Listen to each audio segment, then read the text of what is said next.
Welcome to this episode of the You Two Scare Me podcast. We're your host. I'm Felice. And I'm Andy, and we are coming to you from Key West, Florida. Guess what? What? It's gonna cool off tomorrow. Oh my gosh, I'm so excited. In case you don't know, in Key West, it doesn't get very chilly. And I even saw, Felice, that tomorrow night it's supposed to be 59. Yes, in the 50s. I'm already trying to pick out my hoodie. That means that we're going to see people in full winter gear, Earmuffs, tassel caps, Ugg boots. Absolutely. Sometimes a scarf or two. Yeah. We will definitely be bundled up, and Yes. the iguanas will be falling from the trees. Yes, true story. When they It's get so crazy. cold, they just fall out of the trees. It's really crazy. I'm ready for it. I was at the boat races today. So the Key West power boat races were this week, and I was out there today, and it was hot, like brutally hot. So Oh no. it was very fun, but I'm ready for some cool weather. I know, it's so exciting. I can't wait. I was in my closet today. I'm like, ooh, and I have that sweater I could wear. Yeah. Ooh. I know. It's going to be fun. So how was your week? It was medium. Our little Lola was sick, and Aw. I've just been dragging, but it was all right. Yeah, I was sick this week too. I just felt like I couldn't have any energy. And at first I thought it was the time change, but then I thought it was actually I was sick. So well, that are you was better now? great. Yeah, I feel better. Pretty much. Good. Like not 100%, but I feel pretty much better. Okay. Well, So- hopefully the nerds that I gave you will help. Yes. Nerds heal all wounds. That's what they say. I think that's their motto. In one way or another. Yeah. Whatever kind of nerds you like. Yeah. Yeah, exactly. I was going to say that we always talk about our how you can email us, how you can contact us. We do all that at the end of the episode, but I don't know about you. When I listen to podcasts, sometimes I don't always listen to the outro. You should. I highly recommend that you do. I'm shocked and appalled. Yeah, but sometimes you don't. So I want to make sure that everybody knows we really need some ghost stories. Oh my gosh. Like we're really in need. We're like really remind me digging. to tell you a personal ghost story. Oh, okay. I mean, Okay. personal adjacent. Oh, okay. Maybe we'll put it in Somebody Told Me. Well, I'm working on that one. Okay. But so if you don't know what to do, you can email us at you2scaremepodcast@gmail.com.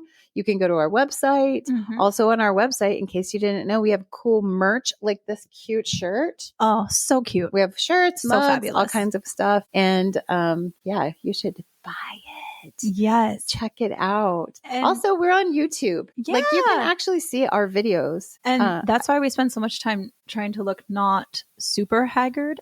Yeah. It doesn't always work. Yeah. But here we are.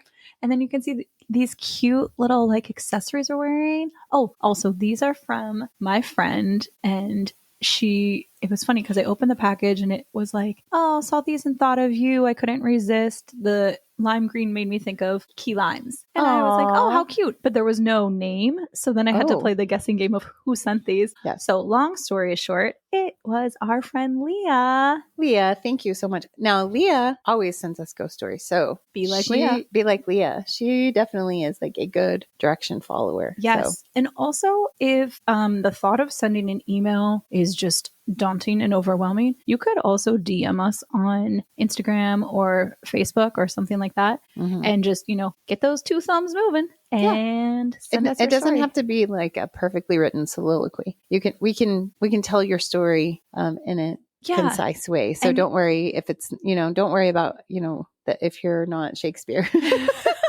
Because We'll make neither it are we. work. And it doesn't need to be long either. Right. That's what Yeah. I was going to say. Even if it's just a tiny little like strange experience, please send it, because then we can kind of compile some of those snippets, and everybody loves a little spooky story. Yes. So send them. Absolutely. Yes. Anything else you got going on? That was good. That was good was good. thinking, Felice. Thank you.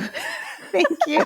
I was like listening to a podcast this week, and they kind of got to the end of their thing. And I was like, fast forward to the next one. And I was like, well, maybe we should be mentioning these things beforehand while we still have our audience. That was great. Thank you. If this is your first time tuning in, howdy, we're just two girls who love creepy stuff, spooky stories, and haunted history. But we also recognize that we have no actual knowledge or understanding of what's happening with any of this stuff or any of the world around us. No, like none at all.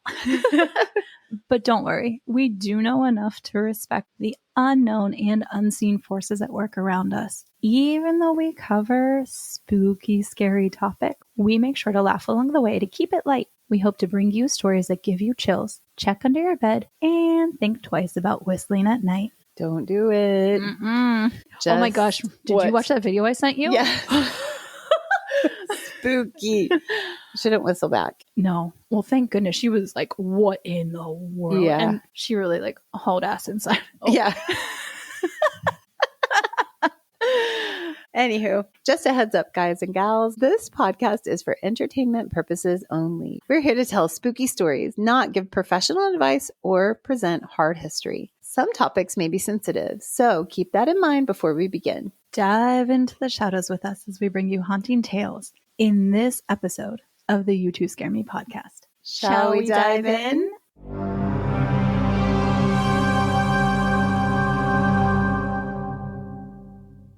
College life is supposed to be sunshine, tailgates, too many group projects. But every so often, the line between school spirit and actual spirits gets a little blurry. Wow, that was really punny. Thank you. So, as you know, my kids are in college at the Florida State University. And last summer, I went and visited my younger son. He was taking summer classes, so I went up to visit him. And we went on a ghost tour of Tallahassee. So fun. Yes, shout out to our tour guide. And it was near campus. It's like all downtown where all the government buildings and stuff are. And that's right, like where campus is too. Okay. And we heard some pretty spooky stories about some buildings on campus. Ooh. And this kind of made me wonder about ghost stories on other campuses. So I decided to dedicate my last Texas episode to college campus hauntings. I love it. So here we go. Today we're packing our backpacks, charging our EMF detectors, and heading out on a road trip across the Lone Star State. 5 haunted campuses where history still lingers. And so do a few roommates who aren't technically among the living anymore. Those might be the best kind of roommates. Yeah. You think? You think so? Sorry, Ryan. Yikes. Okay. First stop, the Hill Country. We're heading to Texas State University in San Marcos. Founded in 1899 as the Southwest Texas State Normal School, the campus in San Marcos has grown from a single classroom building into a sprawling university that clings to the hillside above the river. It was only for normal people? Yeah. I think it's like Montessori or something. I don't know. It's like a type of school back then, back in the day. Oh, okay. I don't know. I didn't research that part, so I'm sure that one of our listeners knows. Do you know what a normal school is? Tell us, because we don't. Is that what Ben Franklin, did he make the normal schools? Okay. I don't know. No, let's look. Hold on. Normal school. Oh, it was formerly a school or college for the training of teachers. We might cut that part out. How ironic. Okay, let's Isn't see. it ironic? Yes, don't you think? Okay. They were teachers. It was a teacher's college. Who knew? Not us. Okay. We learn every day. We do. Every day is a learning opportunity for us. At its crown sits Old Main, built in 1903, the first and oldest structure on campus, a towering red-roofed Gothic beacon visible for miles. Whoa. Old Main's steep turrets and arched windows look like something out of a Bram Stoker set piece, which might explain why stories of its resident ghosts have endured for more than a century. Legend says that in 1908, a young woman threw herself from the open third-floor balcony after learning that her sweetheart had died while serving in the military. Oh. Sad. Some whisper she jumped. Others insist she was pushed. Either way, she never left. Students and staff alike have reported a pale woman in white gliding along the third-floor corridor, her dress rustling, though there's no wind. One former student from the early 90s Oh my back gosh. in the day, That was so long ago. remembered working late in Old Main on a journalism assignment when her word processor kept changing the word Killeen, which is a city in Texas, to kill. Ooh. The printer set for one copy spat out 80. Lights flickered, screens glowed, and she suddenly realized she was the only living soul in the room. Ooh, that one gave me a chill. Isn't that creepy? Ooh, I was picturing myself doing those all-nighter, like, last minute like study reports sessions or whatever. like writing your essay or your big long essay. Right. And that happening. Ooh. That would be really creepy. Yeah. And you're like, I just got to turn this in. Also, it was not a computer. Like it was technically like a computer, but it was not easy to use. You just typed it and there was like a tiny little screen. It wasn't like a whole huge computer screen. Oh, I actually don't know. I'm sorry. Okay. I'm sorry. Wow. All right. Don't worry. I'll show you later. I'll take Let's you go to to the museum. The normal school. Take me to the museum to show me this word processor. Wow, Andy. That was low. That was a low blow. No, I'm sorry. I just didn't know. I just didn't know. Okay. All right. Custodians who clean Old Main after hours talk about footsteps above them when they know every classroom is locked, and cold spots that travel down the hall as if someone invisible has just walked by. For more than 100 years, the building has watched students come and go, and maybe kept one of its own. But Old Main isn't the only haunt at Texas State. The residence halls have their own share of unrest. Sterry Hall, named Scary Sterry. Oh, I love it. Me too. Was built in 1936 and has the kind of echoing hallways that already make you look over your shoulder. Summer guests and conference attendees have complained about drawers standing open, closet doors swinging wide, and cell phones mysteriously unplugged and placed in the center of the room. The kicker: only staff have keys, and each room uses a strict one key in, one key out system. So like only one person has the key. Oh, interesting. I don't know why, but this one is giving me chills. Like, yeah. I don't know. I know. I mean, it's because I think, like we talked about before, when something physical happens, that's really like a lot of energy, whatever it is. Across campus in Laurel Hall, another student once described seeing a woman she didn't recognize entering the communal showers late one night. When she turned her back moments later, every curtain was open and the woman was gone. Oh, no. I don't like that at all. That's creepy. Oh. Between its haunted library, its restless dorms, and its watchful Victorian sentinel on the hill, Texas State has earned a reputation on campus that never quite sleeps. Maybe that's the price of history. Or maybe it's just the sound of another generation of Bobcats studying alongside the ones who never left. Ooh. Yeah, go Bobcats. Did you ever watch the show School Spirits? No, I didn't. I heard it was good. Oh my gosh, you have to watch it. Oh yeah. That last line that you said just like totally reminded me of it. Because there are spirits at this high school, but from all these different decades, and so it's really cool. Oh, that's fun. Is it a funny show or show? What kind of show is it? Not really fun. Like, I mean, there might be some funny moments. It's not supposed to be a comedy, I think, or maybe it's like a dark humor comedy. kind of thing, Yeah, but not really like. There's no laugh track. They're like, oh, zoinks. Oh, brother. And then look at the camera. Yeah, no. Okay. Next up, we are heading to College Station, home of bonfires, brass traditions, and a few Aggies who may still be reporting for duty long after graduation day. So I got to give a shout out to my friend Jeff, friend, faithful listener, and lifelong Aggie. Oh, yay, Jeff. Go, Jeff. Is this a Jeff I know? Yeah. Oh, hey, Jeff. Yeah. And he is always sending us information because I would think we've talked about it before.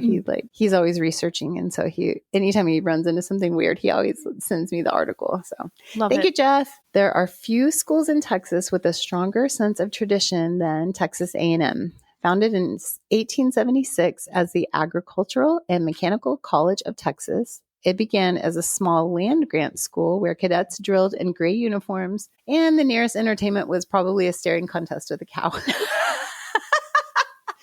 Woo! Today, it's a massive research university with more than 70,000 students. Yet, beneath all that maroon pride and intense tradition, A&M has ghosts woven right into its story. It makes sense, really. The place was born out of discipline, devotion, and the occasional near-death experience involving livestock. The Aggie spirit runs deep, so deep that maybe it never completely fades. I have to say the people who are Texas A&M fans in Texas are like very into it, extremely into it. So it's like, you know how some colleges have that very, No, I don't know what you mean. you know, like they're real crazy about it, you know? I can relate. I would even say like Texas A&M has some interesting traditions that are different than a lot of other colleges that Do they all involve cows? Maybe some of them. I don't know. I don't know that much about it. But the best known haunting on campus lives in a building that sounds harmless enough, the Animal Industries Engineering Building. The locals just call it, I don't know if they call it AIEN or AIN. I'm not sure. Okay. But it's AIEN. Back in 1959, when it was still the meat processing lab, a foreman named Roy Sims, this is a sad story. Okay. Oh, okay. Came to work one November morning to slice a slab of bacon because they're doing animal industry. So like meat packing, they're learning that it's an agricultural school, right? So they learn all the different areas of agriculture, farming, ranching, processing, I'm supposing, you know, engineering. They create that machinery and all that kind of stuff for those industries. Back in 1959, when it was still the meat processing lab, a foreman named Roy Sims came to work one November morning to slab a slice of bacon. His knife slipped, severing his femoral artery. Oh. Alone in the basement, he tried to crawl toward the freight elevator, leaving a trail of blood behind him, but he never made it. Oh, God. That's horrible. Awful. Yeah. From there, rumor took over. Students whispered that Roy's spirit still rides the elevator looking for help, that screams echo from the basement after midnight, and the mop handles lean upright on their own, just the way Roy left them. Oh. Janitors reportedly asked to be transferred out of the building altogether. It's still part of the engineering complex, but the basement has been remodeled into a men's restroom, which is honestly the last place you want to go who died in a meat locker. Oh. So creepy. Well, also, I'd be kind of upset if I was Roy, the ghost, and I'm like, what? No, they made this into a men's restroom? I know. How gross. Gross. Ew. The lore even bleeds into class schedules. A surprising number of students claim the elevators stall when they're late for lab, as though Roy's still enforcing the rules. I couldn't make it. I was late. It was the elevator. I'm going to put that one in my back pocket. Yeah. But the Animal Industries building isn't the only place with company. Across campus, Francis Hall has its own phantom, seen by members of the Texas A&M Paranormal Society. During an overnight investigation, students reported spotting a woman in a white nightgown wandering a 9-foot-high ledge outside the building. She shouldn't have been able to stand there. When they ran outside, she was gone. Inside, they heard faint sobs echoing down the stairwell. Oh. No records list a death there, but maybe that's why she's wandering, to make sure someone finally notices her. Oh, sad. That is sad. If that's not weird enough, A&M's ghost stories even extend to its most beloved tradition, Reveille, the collie, mascot, and first lady of Aggieland. Their little dog mascot, Reveille. Cute. Each generation of Reveille gets a Roman numeral, and her burial site is one of the most honored spots on campus. But some Aggies swear Reveille the 5th never left. Oh. Reveille number 5. She must have been feisty. Yeah. Students cleaning Kyle Field after football games have felt sharp nips on their legs, as though an invisible dog were herding them off the turf. One girl, I think my dog Hazel will do that. That's how she has that kind of attitude. One girl joked that she'd been bit on the booty by something that wasn't there. Is that a quote? Yes. The next weekend, the same thing happened to the fan in front of her. So when Aggies talk about the spirit of Aggieland, they may mean more than just tradition. Maybe it's the sound of a marching band in the distance, or maybe it's Roy Sims, still reporting for duty, making sure nobody forgets where it all started. I'm just still curious how they know that it is Reveille number 5. I don't know. Maybe it started after that Reveille passed. Okay. That's a good, I did not even think of that when I was doing this research. They're like 1 through 4, so chill. They're like, no worries. That was not them. It was definitely 5. But if I started getting haunted by one of my dogs, it would be Hazel. I know it would be Hazel, not Mojo. Well, I already know. Well, I mean, she's sassy like that. Maybe Reveille 5 was sassy. Okay. Who knows? I don't know. If anyone knows that, Jeff, if you know, how do we know it's Reveille number 5? Yeah, Jeff. Inquiring minds want to know. Our next stop is another A&M campus in East Texas. We are heading to Texas A&M University Commerce. So Commerce, Texas sits about an hour northeast of Dallas, about 45 minutes from the Texas-Oklahoma border. It is flat farmland broken up by long stretches of highway and the occasional silo catching the light. The campus of Texas A&M Commerce began humbly in 1889 as East Texas Normal College. Oh, A teacher training school built from the literal ashes of another college that had burned to the ground.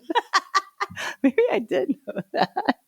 It's been a hard week, guys. I have had a hard week. I have not been feeling well, and I've been a little discombobulated. So I told Andy earlier this week that I was driving to school and I stopped at a stop sign, but I stopped there as though it was a stoplight. I just sat there for like a good several seconds and then kept going. So I don't know. I think my brain is broken this week. it's okay. It's okay. I'm ready. I need a break. I need Thanksgiving break. Anyway, but now we all know what a normal school is. Now we know.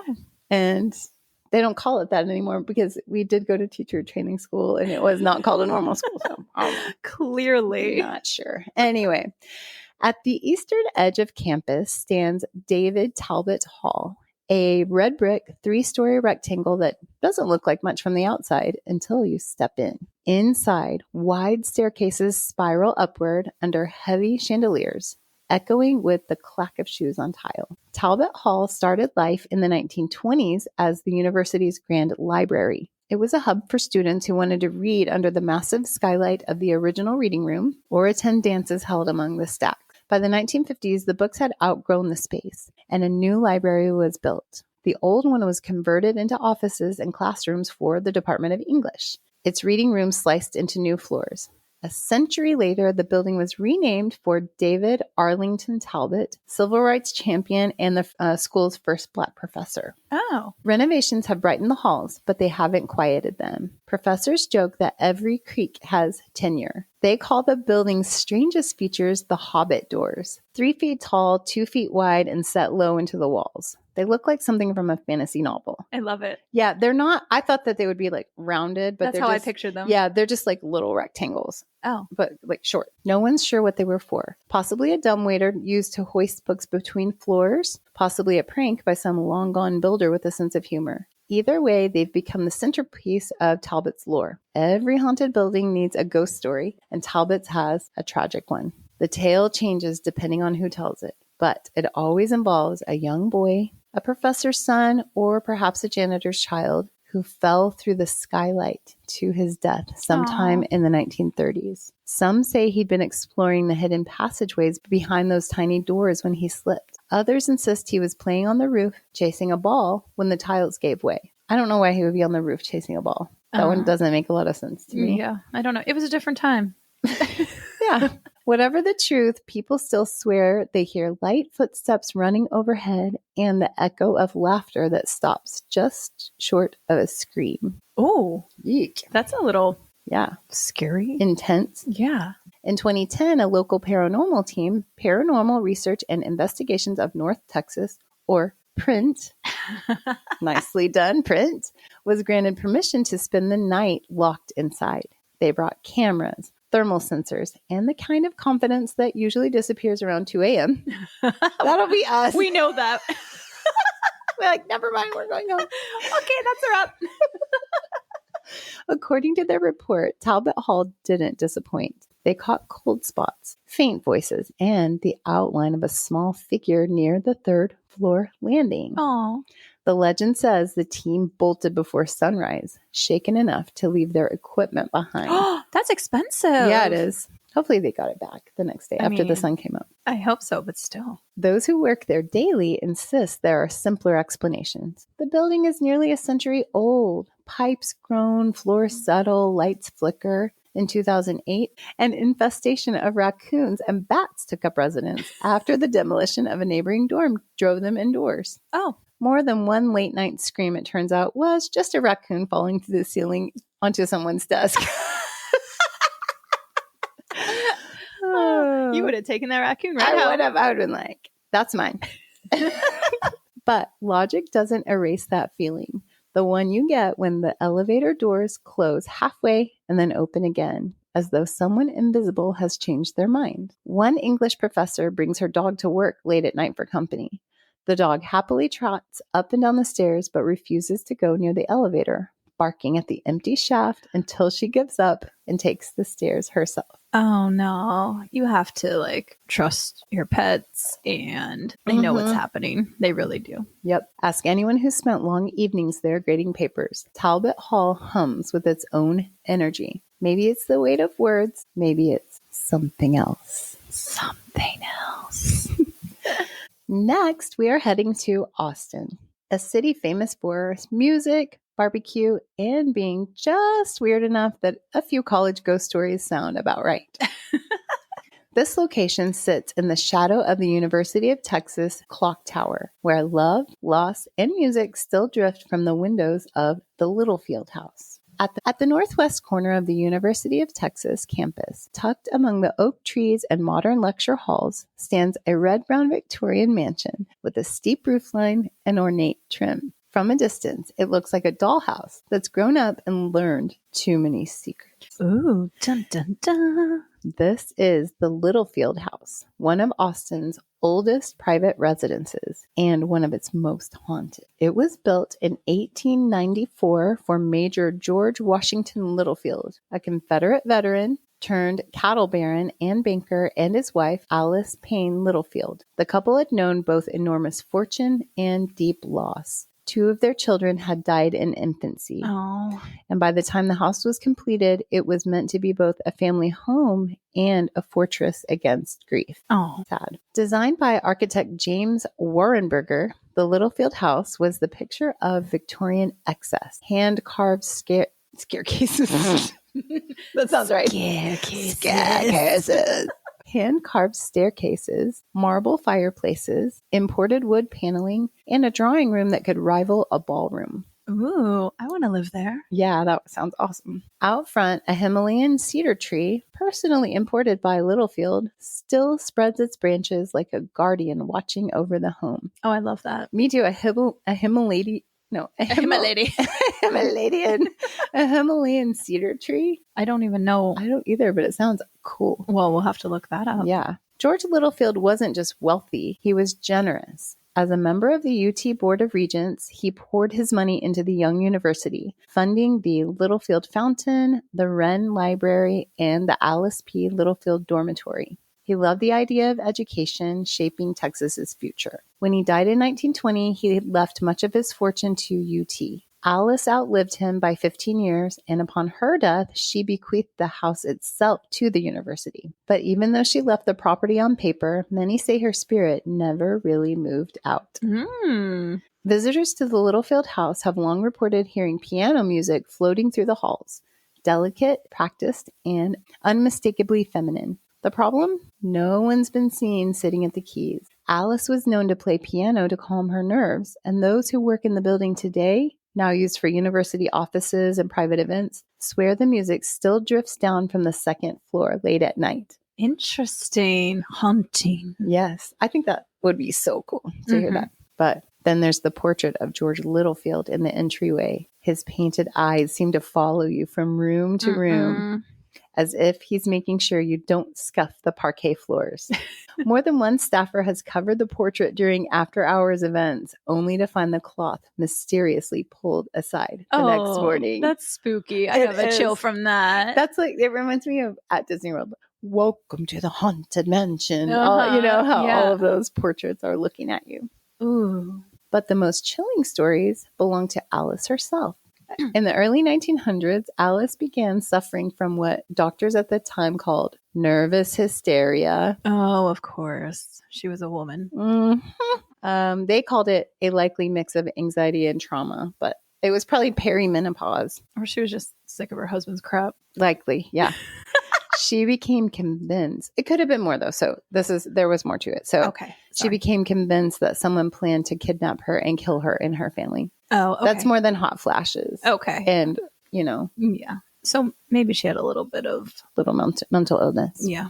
To protect her, George hired 3 nurses to watch over her around the clock. Some accounts claim she eventually retreated to the upper floor and rarely left. Others say she was locked in the attic for her own safety. Oh, that's sad. Still, her panic was very real. One day, she reportedly ran down the grand staircase screaming that someone was after her. Servants found her shaking, convinced she had seen something or someone that wasn't there. Today, those same stairs echo with phantom footsteps. Office staff have heard a woman crying softly at night or the faint sound of fabric brushing past as if someone in a long skirt had just turned a corner. Could it be the ghost of Alice? Or was something haunting Alice and it's still in the house? Ooh, I don't like that. Yeah. That's spooky. Yeah. I'd rather it be Alice. Yeah. Oh, maybe it's both. Then there's the legend of the housekeeper's ghost, a former maid who died on the premises. She's sometimes seen near the kitchen tidying a counter that no longer exists. The Littlefield house has become a kind of shrine to Austin's haunted history. Beautiful, melancholy, and full of echoes. The UT campus hums with youthful energy, but that little patch of Victorian shadow reminds everyone that the city's motto, keep Austin weird, might also apply to its afterlife. I love it. Yeah. It's said that on quiet nights when the tower clock strikes midnight and the cicadas fall silent, you can hear faint piano notes spilling from behind locked doors of the Littlefield house. Maybe Alice is still playing. Maybe she's calming her nerves. I'm still stuck on the whole. Maybe it was something that she could see that's still there. I know. Oh, well, maybe that's what was like causing her hysteria. Maybe. For our final destination, we will head a few miles south, where the Gothic spires of another Austin campus rise against the sky. Founded by the same religious order that created Notre Dame, St. Edward's University has weathered fires, tornadoes, and, according to students, more than one restless soul who refuses to leave campus. So if you drive south from downtown Austin and glance up at the limestone bluff overlooking the city, you'll see a cluster of spires rising out of the trees. That's St. Edward's University, a place where Gothic Revival towers meet 1920s glamour and post-war practicality. A campus so beautiful it almost dares you to believe it can't be haunted. Spoiler alert, it absolutely is. Shocking.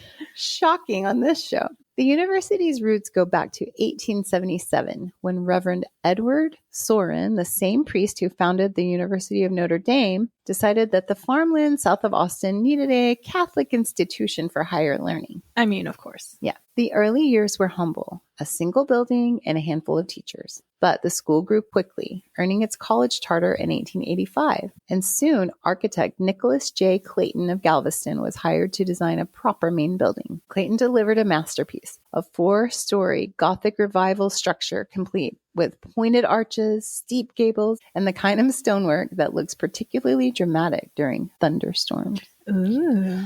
From that moment on, St. Edward's wasn't just a small frontier academy. It was a beacon of scholarship and apparently a magnet for ghosts. St. Edward's has endured enough disasters for 3 lifetimes. In 1903, a massive fire gutted the main building, forcing students to form a bucket brigade while priests prayed in Latin at the gates.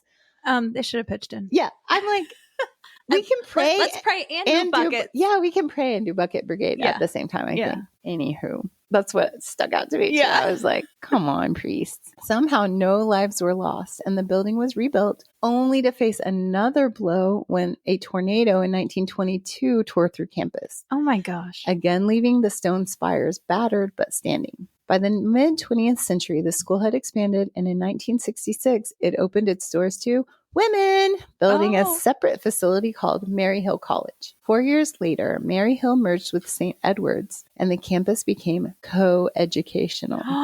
With change come new buildings, new energies, and new ghost stories. Every university has a theater ghost, but few are as unsettling as St. Edward's. The Mary Moody Northern Theater, built in the 1970s, quickly became the home of its drama program and its resident spirit. Students report typical ghost behavior, cold spots, flickering lights, and the distinct feeling of being watched from the rafters. The legend says a young woman, possibly a student, was harassed or assaulted decades ago and took her own life, hanging herself from the lighting grid above the stage. Oh.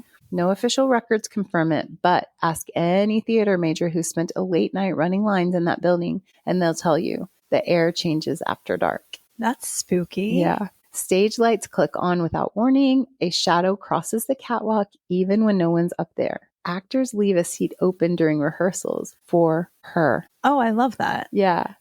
Also, though, I feel like an empty theater is inherently scary. It is. I think it's because you can hide. Like there's so many hiding places behind all the rows of seats and everything. Mhm. It is like a dark, empty theater is spooky. Mhm. I agree with you.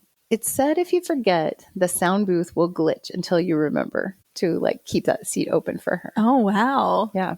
The older parts of campus are steeped in Catholic tradition. For decades, the school was staffed by brothers and priests of the Congregation of Holy Cross, many of whom lived, taught, and even painted within the upper floors of the main building. One story tells of a brother who loved to paint landscapes from the upper windows. During renovations in the 1920s, a sudden gust of wind caught his canvas and blew it out of an open window frame. He lunged to grab it and fell to his death. Oh, Isn't that terrible? that's He was really just up there sad. painting. Oh, I hate that, actually. Yeah. Now, students passing by after dark claim to hear this faint sound of someone humming from the top floor or the soft scrape of a chair being dragged toward a window. The shutters up there bang open on windless nights as if the monk is still trying to catch that painting before it's gone. Oh, that's sad. Then there's the one they call Danielle, a mischievous spirit said to haunt Teresa Hall, a dormitory for new students. The story goes that she's the ghost of a 12-year-old girl,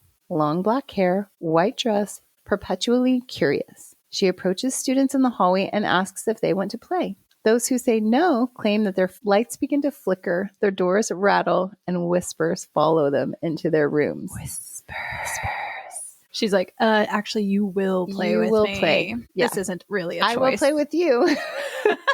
She never hurts anyone, just lets them know she's there. After a few days, she gets bored and moves on. But if you feel a sudden tug on your sleeve while walking through Teresa Hall, maybe don't turn around. It could be Danielle. Danielle. Naughty, naughty Danielle. Why is she there, though? I don't know. That's and interesting. I know. She's 12 at college. Maybe I mean, she's not like Doogie Howser. I know. She's like a super genius.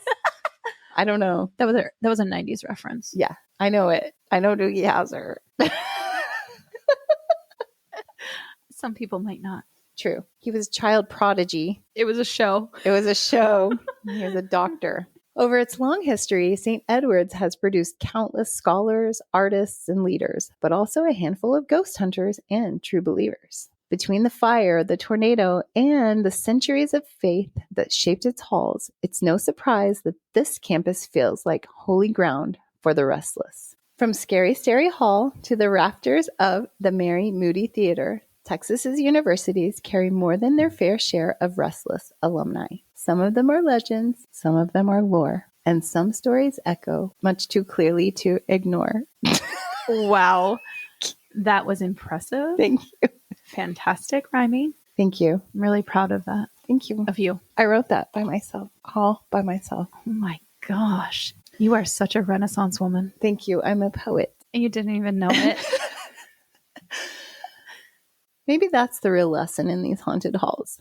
Education leaves an imprint. People pour their hopes, fears, and late night study sessions into these campuses. That kind of energy doesn't just fade when the semester ends. Trust me, my son is working on his 5th year of college. He does not want it to end. He's doing great. Everything's great, but it's too fun. I begged for a 5th year. My mom was like, yeah, no. Yeah. Well, she's not as nice as me, I guess. I mean, she was like, sure, you can stay, but you have to pay for all of it. And I was like, oh, that's how that works.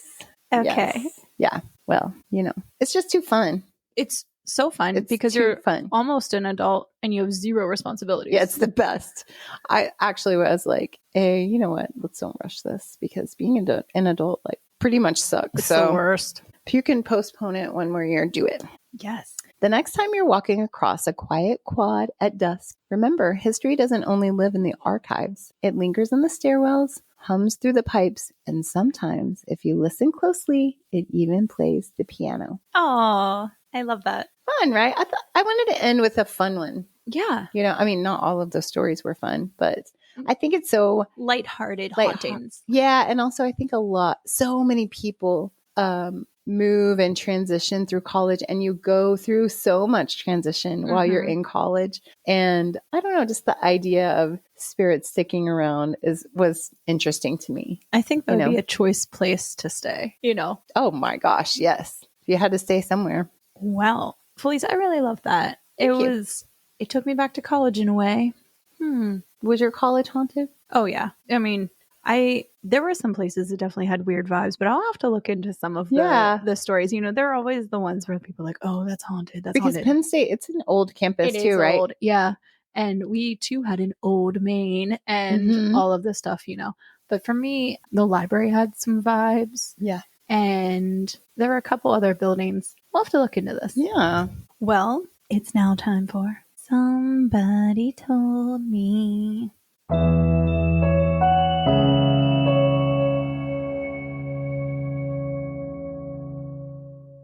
So this story comes from a woman that I met at the airport, and she was a little unsure about me using her name, so I'm just going to keep her anonymous. It was one of those encounters where I just met somebody and I randomly asked her, so do you have any ghost stories? Oh my gosh. And she, her mouth dropped open and she was like, actually, yeah, a lot. Oh, wow. And so she told me some, and she's supposed to be sending more. And I gave her even my phone number, and I was like, feel free to text me or check out our stuff. Here's how you can reach us. So if you're listening, send them in. We need them. Who you are. So this woman is very in tune with things.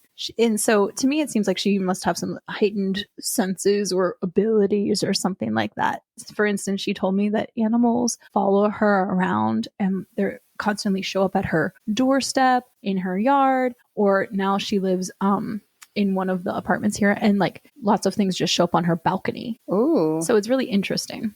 She also said because I said, oh, you must, have something going on. She's like, oh, I definitely think so. And she said, I can also feel kind of the energy of a space or from people and things like that before, really going into them or meeting people or whatever the case may be. So these stories take place in Trenton, Georgia, in a plantation house that she grew up in. Oh, wow. So we know plantation houses typically have a really long, muddy, dark history. Yes. Right. And it seems kind of natural that a place like this would have activity. While living there as a kid, it was just her and her mom.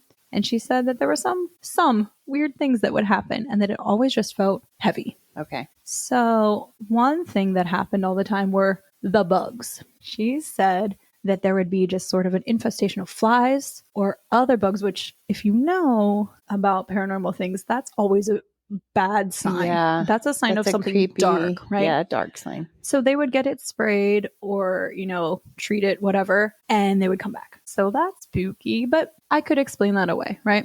Perhaps. As a kid, she would often play outside, run around, living her best kid life. And several times she got in trouble for dirty spoons. So you might be thinking, dirty spoons? What are you talking about? Well, here's what happened. Her mom would go to the kitchen, open the drawer, and every single spoon would be filthy, covered in mud and dirt. Oh, no. And she would get blamed. And she's like, no, it wasn't me. I wasn't digging in the dirt with the spoons. And remember, it's just the two of them. Yeah. And then her mom would clean them and it would happen again. Oh, my gosh. So that's strange. That's kind of like, remember that movie, The Sixth Sense? I do. And the mom, her little brooch that the grandma had given her went missing. And she thought that the little boy took it. And he's like, I didn't take it. But and then she found the brooch in the little boy's room, and he's like, I swear I didn't take it. It was grandma put it in there or whatever. And it really was. I don't remember that part, but wow. Yeah. So I thought that was so weird. And I remember when she was telling me this, I was just picturing my own kitchen and this happening and the kids and stuff. And I'm like, that is just bizarre. Right. And then there was the breathing. So as an adult, she was sleeping there one night and her husband was there, and she woke up and felt hot breathing on her face. I hate that. So scared. And she didn't see anything. But her husband, who she was, grabbed, rolled over and saw a face above her. Oh my gosh. And then, last but not least, there was the time when all of the pictures hanging on a gallery wall fell off the wall at the same Oh my time. gosh. That's crazy. So to me, this is not a little mischievous ghost. This is not a residual kind of thing. This feels dark and heavy to me. Oh yeah. And she was a little bit wary. She was a little Wary about of telling me Wow. some of these things. That is crazy because it's like flies are dirty and gross. The spoons were dirty and muddy. Oh, You know, a face breathing hot breath on her. That's malevolent. Right. It all seems, it's provoking a reaction. Yeah. Right. Yeah. But anyway, I was like, wow, that is very terrifying. And guess what? What? Her mom still lives there. Oh, really? Oh my gosh. Did she say, does her mom experience anything? She said her mom has a lot more stories and she was supposed to talk to her and let me know. So I'm desperate to hear these stories. But ooh, you got to tell us. I know. I mean, also it's like could be a really dark history of just some very angry spirits could be there too. That's true. You know? And also, I think we've talked before, when there is a place where terrible things have happened, that energy stays, right? Leaves an imprint. So maybe, and maybe it festers into something else. I don't know. Yeah. But regardless, it was very scary. That is very creepy. And she was a little shaken, like talking about it, telling me. But she also said, she's like, I'm so happy to talk to somebody about this. Oh my gosh. Who believes me. So. Oh yeah, absolutely. Well, also it would be tempting to try to do something. You know what I mean? Right. It would be really hard to ignore that for, I don't know, however long. Yeah. I would be tempted to be calling people and trying to get some help. Maybe they have. I don't know. Yeah. But, oh my gosh. Oh, thank you for sharing that with us. Yes. Hope you're listening. And if you are listening, please send us more stories. We want to know more. We want to hear the follow-up and all of your other spooky things. Yep. And we believe you too. Yeah, definitely. And thank you so much for listening to this episode of the You Two Scare Me podcast. Have you checked out our website, you2scareme.com? Felice was telling you about it earlier. You can find blog posts about our episodes, sweet photos of us, and links to buy our spooky gear. Listeners, like what you hear? Help us reach more ears by sharing the show with your fellow weirdos. Also, please subscribe to our YouTube channel and like our videos. Like and subscribe. You can also help us by rating and reviewing us on Apple Podcasts, Spotify, iHeart, Amazon, and wherever you get your podcasts. Don't forget to check out our social media. Find us on Instagram at you2scareme_podcast or on our Facebook page, You2Scare Me. You can even follow us on TikTok. Just search You2Scare Me podcast, no spaces. Remember to send us your own spooky stories for our Somebody Told Me segment at you2scaremepodcast@gmail.com. That's YOUTWO scaremepodcast@gmail.com. Thanks for wandering through the shadows with us. Until next time, stay curious and beware what lurks beyond the light.